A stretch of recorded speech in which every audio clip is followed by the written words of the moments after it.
సుందరాయ శుభాంగాయ మంగళాయ మహోజసే సింహశైల నివాసాయ శ్రీ నృసింహాయ మంగళం. శ్రీ శ్రీ శ్రీ వరాహలక్ష్మీ నృసింహస్వామి వారి సన్నిధానంలో వైశాఖ బహుళ పాడ్యమి శుక్రవారం అనురాధ నక్షత్రం మే 24వ తారీఖు యథావిధిగా 4 గంటల నుంచి 4:30 గంటల వరకు సుప్రభాత సేవ. సుప్రభాత సేవలో భాగస్వాములు కాగోరువారు దాన్ని తగిన రుసుము చెల్లించి సంప్రదాయ వస్త్రధారణతో పరిమిత సంఖ్యలో భాగస్వాములు కావచ్చు. 4:30 నుంచి 6:30 గంటల వరకు ప్రాతరారాధన. ప్రాతరారాధనలో భాగస్వాములు కాగోరువారు దానికి తగిన రుసుము చెల్లించి సంప్రదాయ వస్త్రధారణతో పరిమిత సంఖ్యలో భాగస్వాములు కావచ్చు.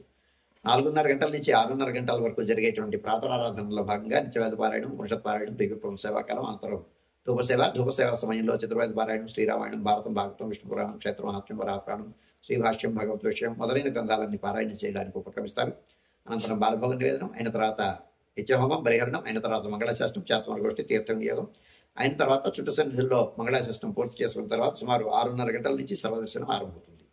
7:30 గంటలకు సహస్రామార్చనం, 8 గంటలకు శుక్రవారం ప్రయుక్తంగా సింహవల్లి తాయా సన్నిధిలో సహస్రామార్చనం, కుంకుమార్చనం, 8:30 గంటలకు ఆర్జిత గరుడ సేవ, 9:30 గంటలకు ఆర్జిత నిత్య కళ్యాణం ఆరంభమవుతాయి. ఆయా సేవల్లో భాగస్వాములు కాగోరు వారు ఆయా సేవలకు తగిన రుసుము చెల్లించి సంప్రదాయ వస్త్రధారణతో పరిమిత సంఖ్యలో భాగస్వాములు కావచ్చు.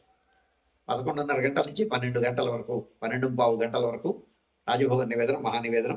ఈ సమయంలో భక్తుల యొక్క దర్శనములు నిలుపుదల చేయడం జరుగుతుంది. శుక్రవారం ప్రయుక్తమైన ఆస్థాన సేవాకాలం ఈ సమయంలో జరుగుతుంది. 12:15 నుంచి 2:30 గంటల వరకు సర్వదర్శనం, 2:30 గంటల నుంచి 3 గంటల వరకు మధ్యాహ్న విరామం. ఈ సమయంలో భక్తుల యొక్క దర్శనం నిలుపుదల చేయడం జరుగుతుంది. మధ్యాహ్నం 3 గంటల నుంచి రాత్రి 7 గంటల వరకు సర్వదర్శనం, రాత్రి 7 గంటల నుంచి 8:30 గంటల వరకు రాత్రి ఆరాధన. రాత్రి ఆరాధనలో భాగస్వాములు కాగోరు వారు దాన్ని తగిన రుసుము చెల్లించి సంప్రదాయ వస్త్రధారణతో పరిమిత సంఖ్యలో భాగస్వాములు కావచ్చు. 8:30 గంటల నుంచి 9 గంటల వరకు సర్వదర్శనం, 9 గంటలకు ఏకాంత సేవ కవాట బంధనతో ఈనాటి కార్యక్రమం సుసంపన్నమవుతుంది.